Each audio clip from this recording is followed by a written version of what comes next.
मांग रहे तो देने में आनाकानी कब। और दुर्योधन को देखो, उल्टा शब्द भंग का आरोप लगाकर भी हमें 12 वर्ष के लिए पूरा पद भेजना चाहते। बताओ हम क्या करें? अन्याय अधर्म को सहन करके चुप बैठ जाए या न्याय धर्म के लिए आवाज उठाए? भगवान पूछे आप चाहते क्या हो? बोले हम तो शांति चाहते। शांति चाहिए हाँ, तो संतोष करो, क्योंकि जब तक संतोष नहीं है तब तक शांति नहीं। बोले हमें संतोष है। कितना? बोले 5 नगर, 5 नगर नहीं तो 5 गांव, 5 गांव नहीं तो 5 महल, और 5 महल भी नहीं तो 5 झोपड़ी ही से। सिर छुपाने को कुछ तो भगवान ने इतना संतोष है तो आपकी कार्य को हम करेंगे। आप कैसे करेंगे? बोले आपके दूध भरेंगे, दुर्योधन को समझाएंगे। आप हमारी दूध। ठाकुर जी पूछे क्यों, परेशानी क्या है? बोले आप तो हमारे नाथ हैं, आप तो हमारी नाथ हो। भगवान बोले मैं तुम्हारा नाथ हूं और तुम वो नाथ के भी नाथ। भक्तों की डोर है गर मेरे हाथ में, तो मेरी डोर है भक्तों के हाथ में। अहम भक्त प्रार्थी स्वतंत्र बल बचा, मैं स्वतंत्र हूं और भक्त के आगे परतंत्र। मैं ठाकुर हूं, मैं भगवान हूं। कब? जब भक्तों के काम आता हूं तो भगवान कहलाता हूं। और अगर कहीं थोड़ी देरी भी हो गई ना तो भगवान ने तो दूर है, कोई पाषाण मारने को भी राजी नहीं होगा। देखो ठाकुर जय अभी जब सब जगह से निराश होते हैं ना तब वहां जाएंगे। हे प्यारी जी कृपा करो, 5 रुपए का प्रसाद चढ़ाऊंगा, अगर मेरे बेटा के बेटा हो जाए तो। बेटा के बेटा हो जाए तो चढ़ाऊंगा, पहले नहीं। डॉक्टर को तो पहले और ठाकुर जी को भरोसा नहीं है। क्या पता 5 रुपए के प्रसाद को खा के बैठ जाए तो नहीं काम करे, इसलिए बाद में देंगे, पहले नहीं। और ठाकुर जी कृपा कर दिए, हो गया।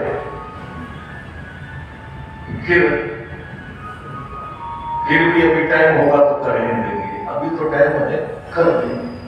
सत्यनारायण की कथा तो सुना है ना, लीलावती कलावती, क्या क्या होगा फिर वो नहीं कर पाई, फिर आगे की और फरमाइश लेके पूछती अब ये हो जाए, अब वो हो जाए, और वो सब कर रहे हैं क्योंकि वो ठाकुर है। ठाकुर कोई जाति नहीं है, कोई वर्ण नहीं है, ठाकुर एक उपाधि है। और वो कब मिलती है? जब आप किसी के ठगाई में आओ। ठगाई में आई तो ठाकुर कहलाई, और किसी को ठग लिया तो ठग बन गई, समझ लो। तो प्यारे दुनिया हम तो ठग हैं, ठाकुर तो एक ही है, हमारे श्री बिहारी जी जो हमारी ठगाई में रोज ठाकुर जी को बहका देते, और वो फिर भी राजी है, फिर भी मुस्कुराते। भैया हम जाएंगे, गए हैं महाराज, मार्ग में द्रौपदी मिली है, खुले हुए केश खड़ी है मार्ग में। ठाकुर जी से निवेदन किए, बोले जा तो रहे हो पर मेरे खुले हुए केशों को याद रखना। रो पड़ी द्रौपदी। ठाकुर जी आंसू पोंछे पीतांबर से, रो मत रो, तेरे रोने का समय तो गया, अब तो उनके रोने का समय है। तेरे तो केश बदलने का समय आया है, केश खुलने का समय तो कौरव रानियों का है। चिंता आश्वासन देकर के गए हैं। दुर्योधन को जब मालूम पड़ी कि कृष्णा है, तुरंत सभा हो गई। आप लोगों ने सुना द्वारकाधीश आ रहे हैं, कृष्ण आ रहे हैं। शकुनी बोले पता नहीं, पांडवों का दूत बन के आए। दुर्योधन बोले भले ही दूत बन के आए, पर मेरे तो संगी है भाई, मेरी बेटी के ससुर है, उनका सम्मान करना पड़ेगा। हस्तिनापुर को नवदुल्हन की तरह सजाओ, विश्राम के लिए दुशासन के महल को सजाओ, भोजन में छप्पन भोग बनाओ, और विदाई में मैं उनको कोहिनूर हीरा। ये सब सुनकर के शकुनी बोले पागल हो गए, तेरी मान सम्मान को वो जानेंगे कि तू डर गया, तो डरे को तो और डराओगे। इसलिए इस पूजा सेवा का समय नहीं, अकड़ के खड़े होने का टाइम है। दुर्योधन शकुनी को लेके किनारे पर बोले मामा तुम्हारी तो बुद्धि सटाएगी। क्यों? अरे समझ में नहीं हो, पांडवों का सबसे शक्तिशाली पक्षधर अगर कोई है तो कृष्ण है, और आज वो कृष्ण हमारे यहाँ है। हम उनका इतना सम्मान करें, इतनी सेवा करें कि हमारी सेवा से प्रसन्न होकर के कृष्ण पांडवों को छोड़ के हमारी तरफ आ जाए। और अगर कृष्ण हमारे लिए आके मिल गए ना तो पूरा राज्य सुरक्षित हो गया। मामा जी नीति कहती है कि थोड़े को देके ज्यादा को बचा लो, थोड़ी सी भेंट पूजा देंगे, बाकी पूरा राज्य तो सुरक्षित रहे। शकुनी बोले वाह वाह दुर्योधन, अरे तू तो भेंट नीति का पंडित है भाई, मान ले तेरे को। अब तो शकुनी भी हाँ हाँ हाँ करने लगे। अब धृतराष्ट्र बड़े खुश है, आज मेरा बेटा अच्छा काम कर रहा है। तब यहाँ आपने विदुर जी से पूछ लिया, विदुर बताओ दुर्योधन कैसा काम कर रहा है? विदुर जी बोले हमारी समझ से बाहर। क्यों? अरे पांडव जो आपके भाई पांडु के पुत्र हैं, जिनका राज्य में बराबर का हक है, उन्हें तो 5 नगर देने को भी आपकी मुट्ठी नहीं खुल रही, और कृष्ण को इतना दे रहे हो, क्या सोच के दे रहे हो? जो तुम्हारी भेंट पूजा से संतुष्ट हो जाएंगे, भूल गए आपकी। अगर उनको अपना बनाना है तो उनकी बन जाओ, और उनके बनने के लिए भी काम करना है। क्या? बोले जिस भाव से वो आए वो भाव पूरा कर दो, पांडवों की तरह तुम भी चरणों में उनके सिर दो। बस यही है पूजा, तुम प्रेम पूजा कर लो, और ऐसा नहीं किया तो बरसात की तैयारी बेटों की अपनी कर लो। जोश में दुर्योधन क्रुद्ध हो गए, अपमानित करके बाहर निकाले सभा से। इधर महारानी विदुरानी सुनी है कि द्वारकाधीश है, वो दीन बंधु हम तीनों को दर्शन देने के लिए अगर आते तो कुछ तो खिलाना पड़ेगा, यानी नहा धोकर के पवित्र हो जाए।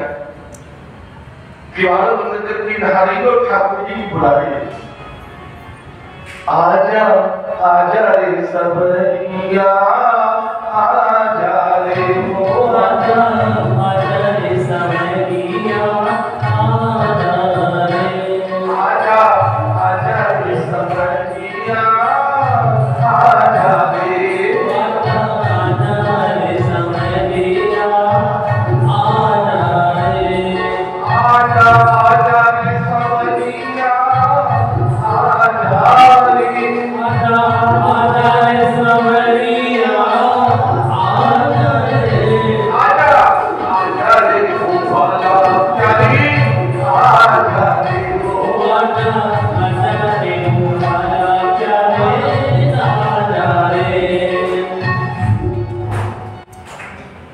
ठाकुर जी को कौन कौन बुलाने, चारों हाथ उठा के बताओ। नहीं लगता है, नहीं लगता, हम तो देख रहे हैं न्यूलियों काम चावल वाणी से तो निकल ही नहीं रहे, आगे आगे और तू क्या सुनोगे?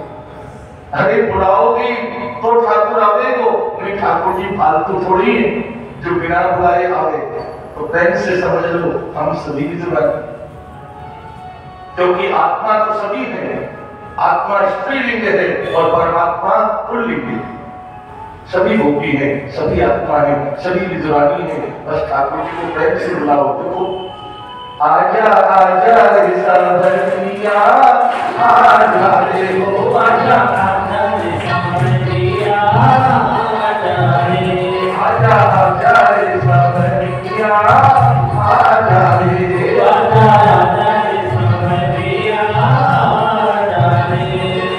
आप निकली मनमोहन जो किस भांत हमें ठुकराते हो क्यों, पाप से माफी पड़े जब दंड हमें ही करते तुम आते हो,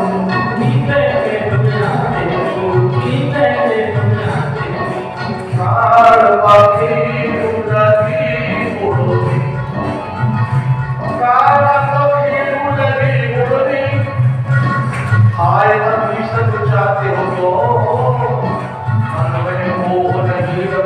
मनमोहन नाम कराते हो, मनमोहन नाम कराते हो, मनमोहन नाम कराते हो, आजा आजा रे सावरिया, आजा रे हो आजा आजा रे सावरिया, आजा रे। तो सुनी ठाकुर रथ रोकती, थोड़े वहां तो तैयारी हो रही है और यहाँ तैयारी हो गई तभी तो बुलाए, तो पहले वहां जाओ जहां कोई बुलाए। ठाकुर पूछ गए विदुर के बारे में, आवाज लगाई काकी किवाड़ खोलो, हम आ गए, काकी किवाड़ खोलो हम आए।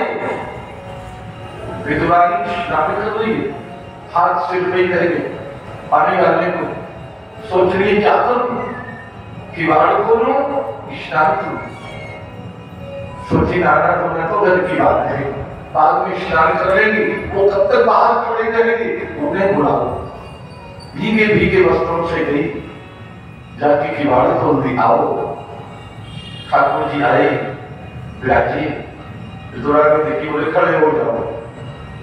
ठाकुर जी कुछ काम है, बोले यहाँ तो अंधेरों है, आपके दर्शन नहीं हो रहे, तो इस कोने में आके बैठो, कुटिया के दूसरे कोने में बिठा दी, देखिए खड़े हो जाओ। ठाकुर जी पूछिए अब कहाँ गए हो, बोले यहाँ धूप बहुत है, आपको गर्मी लगेगी, यहाँ तक बैठो, तो इधर आ जाओ। तीसरे कोने में बैठे बैठे, नहीं खड़े हो जाओ। क्या हो गया, बोले आप उड़ाओ, करे भाई झाड़ू नहीं लगी, उठो तो इधर को आके बैठो। कुटिया के चौथे कोने में बैठे, अभी बैठ भी नहीं पाए, बोले रुको रुको, कहा दो, बोले यहाँ मत बैठो। ठाकुर जी पूछिए एक बात बताओ, यहाँ ना बैठू, यहाँ ना बैठू, यहाँ ना बैठू, यहाँ ना बैठू, तो कहाँ बैठू। विदुरानी बोली बताए, हाँ, बोले जहाँ पहले बैठे वहीं बैठ जाओ। बोलो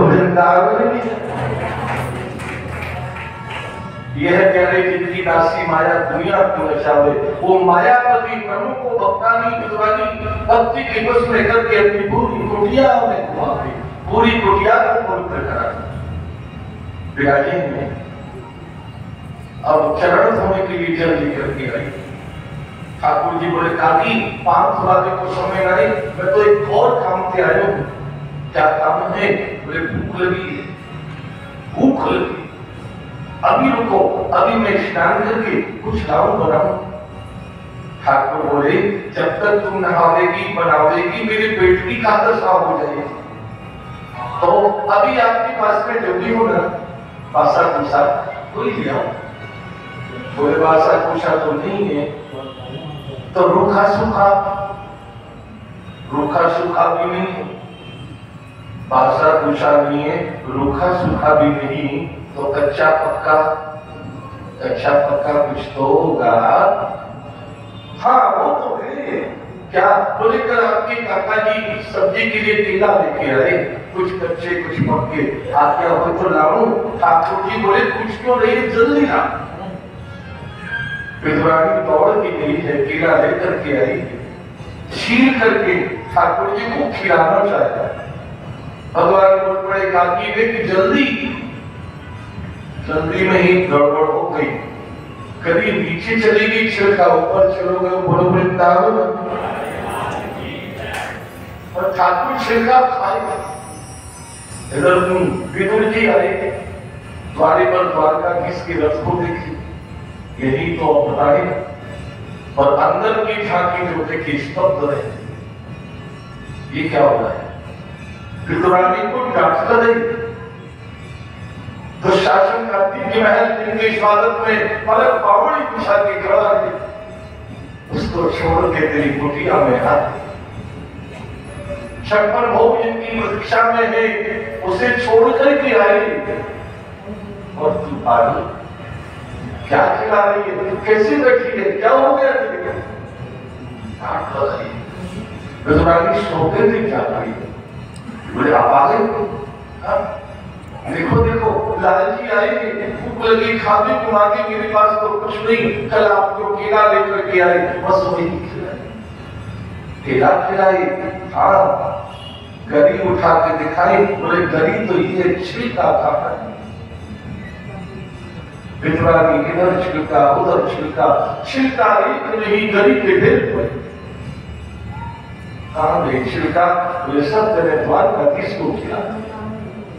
क्या हो गया तेरी बुद्धि को? विदुरानी ठाकुर से गड़बड़ी, बोले आपकी आने की खुशी में तो भूल गई कि मैं कहाँ हूँ, कैसी हूँ, क्या कर रही हूँ, पर आप तो देख रही। आप तो कह सकते थे काकी मेरे को छिलका क्यों खिला रही हो, केला खिला, क्यों नहीं बोली? ठाकुर जी बोले काकी एक बात बताऊं, तू आंख बंद करके खवा रही, मैं आंख बंद करके खा रहे हो, तू प्रेम से खिला रही, मैं प्रेम से खा रहे हो, ताकि तेरी सौगंध मुझको तो बड़ो आनंद आए। बड़ो आनंद। विदुर जी सोचे मन रखने को गए हैं, मेवा लेकर के आए, अपने हाथ से चुन चुन के मेवा खिलाया। ठाकुर जी मेवा खाए और मुंह बन गए। क्यों? अच्छी नहीं, अच्छी नहीं है। ठाकुर जी बोले हाँ, दुर्योधन के 56 भोगते तो कछु ठीक ही है, कछु ठीक ही है। क्यों? बोले काका दुर्योधन को अभिमान में मैं कृष्ण को 56 भोग किया, आपको भी अभिमान है कि मैं कृष्ण को मेवा खिलाऊंगा। अभिमान नहीं है तो या तेरी को नहीं है, खिलाती हुई भी कह रही है मेरे पास तो कुछ नहीं है, मैं क्या खिलाऊं? काका जी यदि वो को ये सब खाना हो तो मैं आपके यहाँ नहीं आता, वहीं जाता। परवासा पूषा रूखा सूखा, मैं हूँ विदुर भाव का भूखा। धन्य विदुर जी धन विदुराय, भक्तन मान बढ़ाओ न, आज हरि आयो विदुर घर पाओ न। पत्रं पुष्पं फलं तोयं यो मयि भक्तापेक्षति, तरहं भक्तियुपहरमश्नामि प्रियतात्मा। प्रेम से पत्र पुष्प फल, और ये कुछ नहीं तो जल, जल भी गंगा जल यमुना जल नहीं तो बोले प्रेम अश्रु। आंख में अश्रु की 2 बूंद, हाथ में तुलसी दल, वाणी में तीनता लेकर के एक बार मेरे सामने आ गया। दासो अंतर देशो, इतना बोल दो मैं तृप्त हो गया।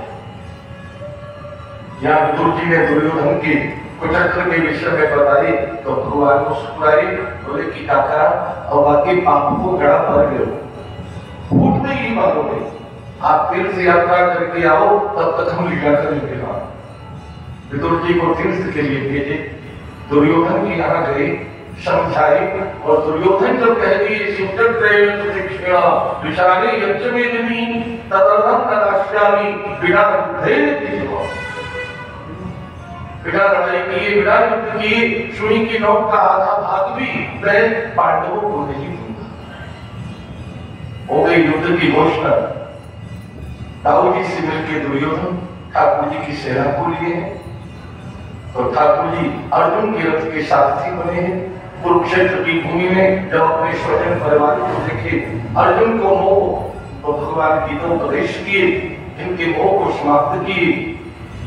युद्ध में कौरव दल की सेना में पहले भीष्म पितामह, जिनके सामने अर्जुन मन से युद्ध नहीं करता, बस तो इन्हें हटाने के लिए ठाकुर जी सरस्वती को प्रेरित किए, जो शकुनी की बुद्धि पर प्रभाव किए, शकुनी दुर्योधन पर, और दुर्योधन भीष्म पितामह के ऊपर पक्षपाती होने का आरोप लगा। सुनते ही क्रुद्ध हुए भीष्म और प्रण किए कि कल के युद्ध में मैं पांचों पांडवों को मारेगा। ये बात जब सुनी है द्रौपदी तो दुखी हुई है। ठाकुर पहुंचे, क्यों रो रही है, क्या बात है? बोले दादाजी प्रण किए हैं कल के युद्ध में मेरे पतियों को मारेगा। ठाकुर जी बोले तेरे पास में रहेगा ओढ़नी है? हाँ, क्यों? तो पहनी और पहन के कहने चलो बाहर घूम के आएंगे। आप ऐसे चलोगे कोई देखेगा तो? भगवान बोले कोई नहीं देख रहे, सब सो रहे, तुम चलो। गए के बात करते करते भीष्म शिविर के पास में जाके खड़े, अरे बात में याद ही नहीं रही, हम तो शत्रु पक्ष में आते और तेरे तो पाँव में पड़ी आते नहीं है, इनकी आवाज अगर शत्रु सैनिक सुन लिए तो पकड़े। द्रौपदी डर गई, बोली कि कहां फंसा, अब मैं क्या करूं? ठाकुर जी बोले करना क्या है, उतारी को। द्रौपदी के पांव की परानों को उतारवाई और मेरे गोविंद ने उठा करके पीतांबर में लपेट के अपनी बगल में रखा। यह है भगवान भक्त वत्सल। जब भक्त की कार्य सिद्धि का संकल्प लेते हैं तो भक्त के पांव की पनिया उठाने में मेरे कन्हैया को संकोच नहीं आता। और यहाँ पर आप सामने बैठे हैं, ऐसा कहते हैं प्रातः काल अगर आप में से बड़े को सम्मान करो, प्रणाम करो तो लाभ होता है। जाओ प्रणाम करेंगे हम। पूर्व संध्या में भीष्म दुर्योधन को आदेश किए, बोले कल प्रातः काल अपनी रानी को हमारे पास में आशीर्वाद लेने को भेजना। वो नहीं आई, उनसे पहले गोविंद ने मिले। द्रौपदी जाकर के जो प्रणाम किए, कंगन की आवाज सुनी तो आंख बंद किए के ही भीष्म बोले अखंड सौभाग्यवती भव। सुनते ही द्रौपदी के नेत्रों में अश्रुपात हो गया। आंसू की गरम गरम बूंद जो इनके चरणों पर पड़ी, आंख खुली। कौन? द्रौपदी हाथ जोड़े, सिर उठाई, मैं दादा पांचाली। हाँ, क्यों रो रही हो? वे आपके शब्दों को सुन के रो रहा है। मैंने ऐसा क्या बोल दिया? अरे याद करो, आपने अभी पूर्व संध्या में वचन दिया है कि आज के युद्ध में आप मेरे पांचों पतियों को मारेगा। पक्का पक्का है। तो आपने पहले प्रण किया है कि ब्रह्म मुहूर्त में जिसको जो वचन दोगे उसे निभाओगे। अभी अभी आपने मेरे को अखंड सौभाग्यवती रहने का आशीर्वाद दिया। यदि आपने मेरे पतियों को मार दिया तो मैं सौभाग्यवती कहां रहूंगी? तो आपकी पूर्व प्रतिज्ञा का क्या होगा? और नहीं मारे तो आज कल की प्रतिज्ञा का क्या होगा? बताओ। सुनते ही भीष्म सावधान हो गए। मुझे सच बता, तेरे को यहां लेके कौन आया? तेरे साथ में यहां कौन आया है? ठाकुर जो खड़े द्वारे बैठ चुके, सोची कहीं ने मैं तो ना दिखाई दे रहे हो। एक साथ में जो खिसके, जो बगल में जो द्रौपदी की पढ़ाई आई, फिर पड़ी, खट की आवाज क्यों हुई? भीष्म पूछे कौन है बाप? कौन है बाप? द्रौपदी के मुख से निकली मेरी दासी है बाप, मेरी दासी। वाह वाह, स्वामी भक्त दासी अपने प्राणों का मोह नहीं, स्वामी की कार्य सिद्धि के लिए शत्रु शिविर में आ गई, ऐसी स्वामी भक्तदासी के दर्शन हम अवश्य करेंगे। चलो चलो बाहर आएंगे।